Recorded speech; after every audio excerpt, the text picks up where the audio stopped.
ó ti wá dójú ẹ̀ báyìí wọ́n ló ṣeé ṣe o kí ìdajì àwọn èèyàn tó wà láyé kí wọ́n má sanra àsanjù tó bá fi máa di ọdún 2050 wọ́n ló ṣeé ṣe o kí ìdajì àwọn èèyàn tó ti dàgbà kí wọ́n sanra àsanjù nígbà tí yóò bá fi di ọdún 2050 bẹ́ẹ̀ náà ni ìdá kan nínú ìdá mẹ́ta àwọn ọmọdé náà wọ́n ní yóò mà tó sanra àsanjù lásìkò náà èyí mà ló ń jẹyọ o nínú ìjábọ̀ kan tí àjọ The Lancet tó ṣẹ̀ṣẹ̀ gbé jáde lórí ìwádìí tí wọ́n máa ṣe ní àwọn orílẹ̀-èdè tó lé nígbà o àwọn olùwádìí wọ́n ti wá ṣe ìkìlọ̀ alágbára pé bí àwọn èèyàn yóò ṣe máa sanra yóò máa lékún láàrin ọdún mẹ́wàá sí àsìkò yìí pàápàá ní àwọn orílẹ̀-èdè tí kò tí gòkè àgbà àmọ́ àwọn onímọ̀ sọ pé tí ìjọba bá lè tètè gbé ìgbésẹ̀ tó yẹ o láti dènà rẹ̀ ní ọdún 2021 ìdajì àwọn èèyàn tó wà ní àgbáyé o bílíọ̀nù kan àwọn ọkùnrin àti bílíọ̀nù kan lé díẹ̀ àwọn obìnrin tó ti lé ní ọdún márùndínlọ́gbọ̀n ó mọ̀ ló mọ̀ tóbi ju bó ṣe yẹ lọ o wọ́n wá tẹ̀sọ̀ wájú wọ́n ní iye àwọn èèyàn tó ní àìsàn ara àsanjù ní ọdún 1990 wọ́n lòun ló ti lékún ní ìlọ́po méjì báyìí tí èyí bá ń tẹ̀síwájú o wọ́n ló mà túmọ̀ sí pé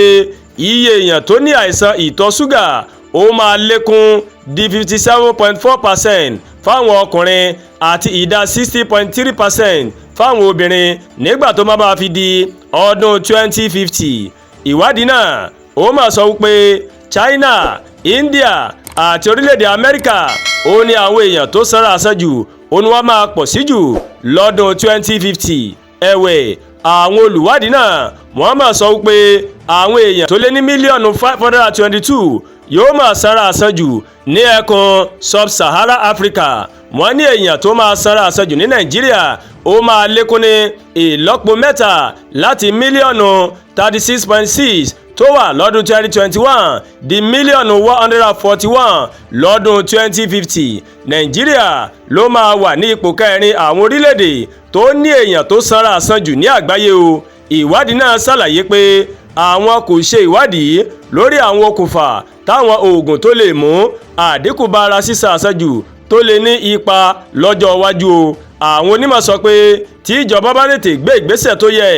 àwọn tó ṣeé ṣe kó má sanra àsanjù wọ́n lè rí ààbò tó péye o ọ̀jọ̀gbọ́n Emmanuel Gakido ti ẹ̀ka Institute for Health and Evaluation IHME ní ilé ẹ̀kọ́ gíga fáyẹ̀tì University of Washington ní Amẹ́ríkà ó mà ló mà ṣáájú ìwádìí náà Emmanuel Gakido ó ní àwọn ìjọba ní orílẹ̀-èdè kọ̀ọ̀kan wọ́n lè ṣe àmúlò ìwádìí tó wà fún orílẹ̀-èdè wọn o láti dènà rẹ̀ ní kíákíá bí àwọn èèyàn ṣe sanra àsanjù wọ́n lòun ló ń lékún o pàápàá láàrin àwọn ọmọdé o tó bá máa fi di ọdún 2050 ọ̀kan nínú àwọn ọmọdé mẹ́ta òun ni yóò sanra àsanjù àwọn olùwádìí ní ìjọba mọ̀ nílò láti tètè bẹ̀rẹ̀ ìgbésẹ̀ tó yẹ o láti mú àdínkù bá àwọn àìlera tó lè tara ara sísan àsanjù jáde kí ọlọ́ọ̀bà Elédùmarè kó ṣàánú fún wa o báwọn kan bá sanra wọn ní àjẹyó ni ẹ̀rí gbọ́ wọn ní ọdún 2050 àwọn èyí ó sanra lásànjù Adúàgbà Olúwatóyìn ló ń kàròyìn sí létí láti kàn ní Ẹ̀yà Yorùbá World TV bẹ́ẹ̀ ṣe wò wá ẹ dákẹ́ máa bá wa like ẹ máa bá wa share ẹ dẹ̀ máa comment ẹ má tún wá gbàgbé láti tẹ notification bell tẹ́ ẹ bá ti bá wa subscribe láti lè máa rí àwọn ètò alọ́kòójọ̀kan tó bá ti ń gorí ìkànnì yìí akú àtàrò sọ̀wọ́n sẹ́ńyá Elédùà yóò dégbìyànjú ẹnìkọ̀ọ̀kan wá ládé o.